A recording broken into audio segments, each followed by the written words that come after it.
April 19ஆம் தேதி மக்களவைத் தேர்தல் தமிழகத்தில் நடைபெறவுள்ள நிலையில் ஒட்டுமொத்தமாக அரசியல் கட்சி தலைவர்கள் அனைவரும் பிரச்சாரத்தை தொடர்ந்து நடைபெற்று கொண்டிருக்கிறார்கள். இதில் எதிர்பாராத விதமாக லயோலா காலேஜ் முன்னாள் மாணவர்கள் நடத்திய கருத்து கணிப்பில் அதிமுக 2 தொகுதிகளில் மட்டும்தான் வெற்றியடையும் என்று தற்பொழுது அறிவிப்பு ஒன்றை வெளியிட்டிருக்கிறது.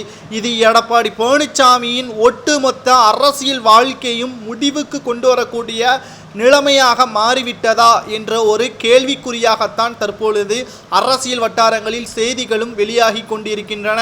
கிட்டத்தட்ட எடப்பாடி பழனிசாமி நினைத்தது அதிமுகவை கைப்பற்ற வேண்டும், அதிமுகவின் பொதுச்செயலாளராக வர வேண்டும் என்றுதான். தற்பொழுது அனைத்தையுமே எடப்பாடி பழனிசாமி அவர்கள் அடைந்துவிட்டார். மேலும் எடப்பாடி பழனிசாமி அவர்கள் அதிக அளவு நம்பிக்கை வைத்தது இரட்டை இலை சின்னம் இருந்தால் வெற்றி அடைந்து விடலாம் என்று நினைத்து கொண்டிருந்தார்.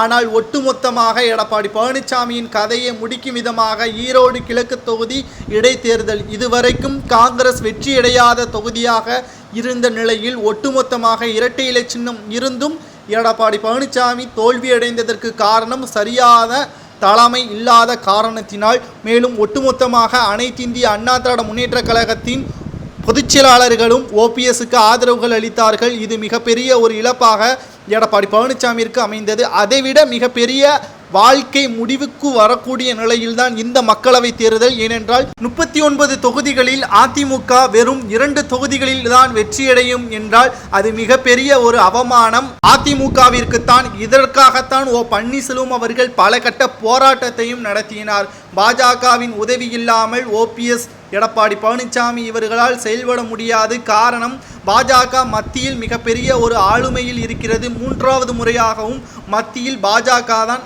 ஆட்சியை கைப்பற்றும். அதில் எந்த ஒரு மாற்று கருத்துமே கிடையாது. ஆனால் எடப்பாடி பழனிசாமி தனது சுயநலத்திற்காகவும் பதவியை தக்க வைத்துக் கொள்ள வேண்டும் என்பதற்காகவும் எடப்பாடி பழனிசாமி அவர்கள் செய்த மிகப்பெரிய ஒரு மோசமான நடவடிக்கை தான் ஓபிஎஸ்ஐயும் பன்னீர்செல்வத்தின் ஆதரவாளர்களையும் கட்சியிலிருந்து நீக்கியதாக அறிவிப்பு ஒன்றை வெளியிட்டிருந்தது. இந்த நிலையில்தான் மீண்டும் பன்னீர்செல்வம் அவர்களை கட்சியில் இணையுங்கள் என்று பாஜக கூறியதன் காரணத்தினால்தான் பாஜகவையும் கூட்டணி கிடையாது என்று எடப்பாடி பழனிசாமி அறிவித்தார். தற்பொழுது அனைத்திற்கும் முற்றுப்புள்ளி வைக்கும் விதமாக எடப்பாடி பழனிசாமியின் அரசியல் வாழ்க்கை முடிவுக்கு வரப்போகிறது. லயோலா கல்லூரி மாணவர்கள் வெளியிட்டுள்ள கருத்து கணிப்பின் மூலமாக. சரி, உங்களது கருத்துக்களை கூறுங்கள். எடப்பாடி பழனிசாமி 2 தொகுதிகளில் தான் வெற்றியடைவார் என்று லயோலா மாணவர்கள் கூறுவது சரியா, அல்லது எத்தனை தொகுதிகளில் வெற்றியடைவார் என்பதை உங்களது கருத்துக்களை நமது சேனல் வாயிலாக கமெண்ட் வாயிலாக கூறுங்கள். தெரிந்து கொள்வோம் அரசியலில் எடப்பாடி பழனிசாமியின் நிலை என்னவாக மாறப்போகிறது என்பதை.